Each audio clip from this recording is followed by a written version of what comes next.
Hi, Donna Stefano, and I'm here to help you learn how to make the Stefano family sauce. This recipe was passed down from my father's mother, who her family originated from Genoa in Italy, and from my grandmother it was taught to my mother, and my mother taught me. And I'm going to pass it down to the next generation so they can learn how to make the sauce as well. What I have for the ingredients, I pulled some fresh basil from the garden, probably just a handful of leaves, washed them and tore them, very coarsely. 5 cloves, good-sized cloves of garlic that are chopped again, coarsely, because in a sauce I don't like to make them too small.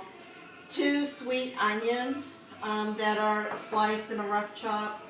About 2 pounds of pork country ribs, the baby back ribs, and I cut them into 3 sections so it makes it a little bit easier to stir them in the pot.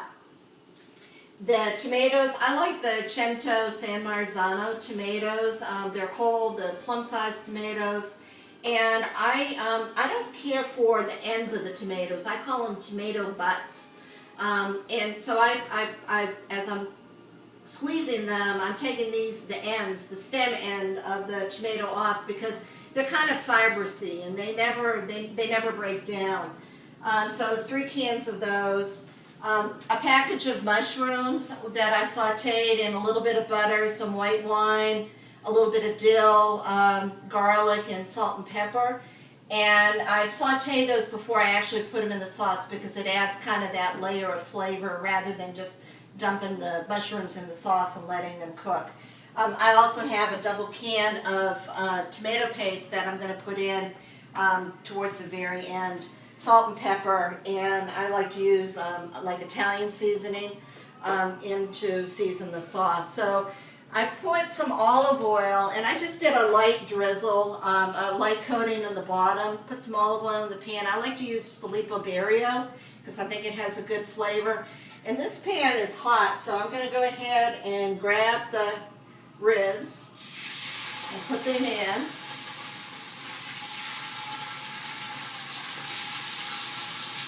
I think cutting them just makes it a little bit easier to maneuver in the pan. I put a little bit of salt and pepper on them, some ground pepper. And I like to use sea salt, so I add some sea salt in. Just enough to let those brown. Let them sit for a minute so they start to cook, and then, whenever you feel like it's time to start stir them and flip them. You want to get them brown, but you don't want to get them so brown that that it burns. Then just kind of flip them.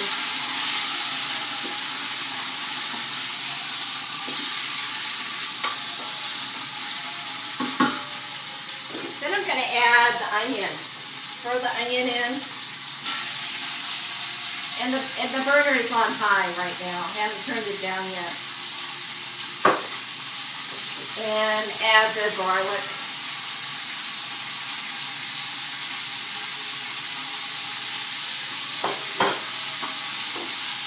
Stir that around a little bit.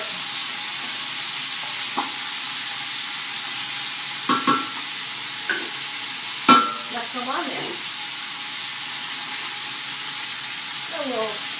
A little shake of pepper. And a tiny bit of salt. And then I'm just gonna add a splash of wine in, and use whatever you have open. I have some Pinot Noir open. I'm gonna use that. Just splash them in.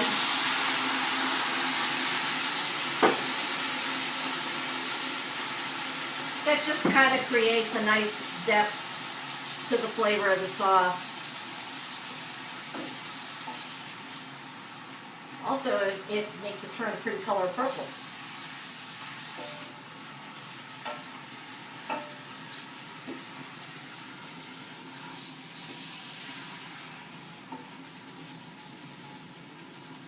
Kind of mix that up good so it's all in there being happy. Now, some Italians would say that this isn't a sauce, this is what they call gravy. I've never, in anything that, in a tomato sauce, if you have meat, it's typically called a gravy. I don't know if that's an Italian-American custom, but to me, it's sauce, okay? It's not gravy, but you can call it whatever you want to call it. So that's going. Now I'm going to add the 3 cans of tomatoes. And I went ahead and dumped them into this to make it a little bit quicker, so you didn't have to watch me open up 3 cans of tomatoes. I'm going to try not to wear it. Not too bad. I added about, one of the cans of tomatoes, I added about a can of water to it. And you can always add a little bit more water later on. Stir it in. Actually, even better if after it's cooked for 5-6 hours on simmer. If it gets too thick, the best thing to do is to add like a little scoop of your pasta water, whatever pasta you're cooking, and put that in there, and it gives it a little bit more flavor. Throw in the mushrooms.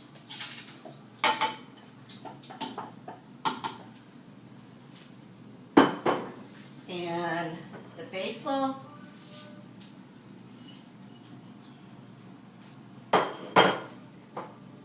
And I'm not typically, fond of like really spicy, but I give it some. And the best thing to do is after this is cooking for, like I say, I usually cook my sauce about 5-6 hours on a very low simmer. About an hour out of when you think it's going to be ready, test it again and test to see if you need to adjust the salt and pepper, or maybe you need to add some more basil, some oregano, whatever. But it's a good idea to do that. It's a good idea to test it before in that last hour, so you can season it to whatever your taste is. And now I'm going to turn this down onto simmer and let it cook away. I hope you enjoy the sauce. It's one of our family favorites, and bon appetito. Well, remember that double can of tomato paste I told you about? Well, I forgot to put it in, so it's going in now. Just scoop that in there, and you might want to add a little tiny bit of water to the can to make sure you get everything out. Do that. Stir it around a little bit and throw it in. And then you're going to want to stir that tomato paste in, so it's not just one big old glob of tomato paste. And after you get it going, if you if you forget the tomato paste, you put it in when you remember it. So fortunately I remembered it pretty quickly. But so this is what it's going to look like. Come on in and take a look. That's what the sauce is going to look like. And now it's going to cook for, like I say, about 5 or 6 hours, and we'll see what we get. Thank you. Okay, well, it's been cooking now about 5.5 hours, and Carly, my cousin, which represents the next generation, is going to test it and let me know what it needs.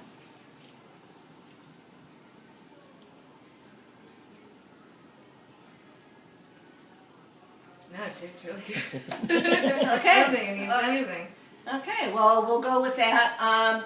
The bones that are in the sauce, you can pull those out before you serve it up, or you can leave them and let people eat around them. Just a couple of things in closing. One, you can switch this up however you want. My mother taught my brothers and I how to make spaghetti sauce, but yet none of us do it exactly the same way. I have brothers that prefer to use beef instead of pork, that like a combination of sausages and meatballs, so it's whatever you want to do.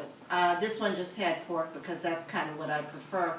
The final thing is, the one thing you never ever do to a spaghetti sauce, you never put sugar in it. That's just totally against the rule. But I hope you enjoy it, and Carly's going to carry on the tradition, and she's going to let me sit down and watch her for a change. So Thank you.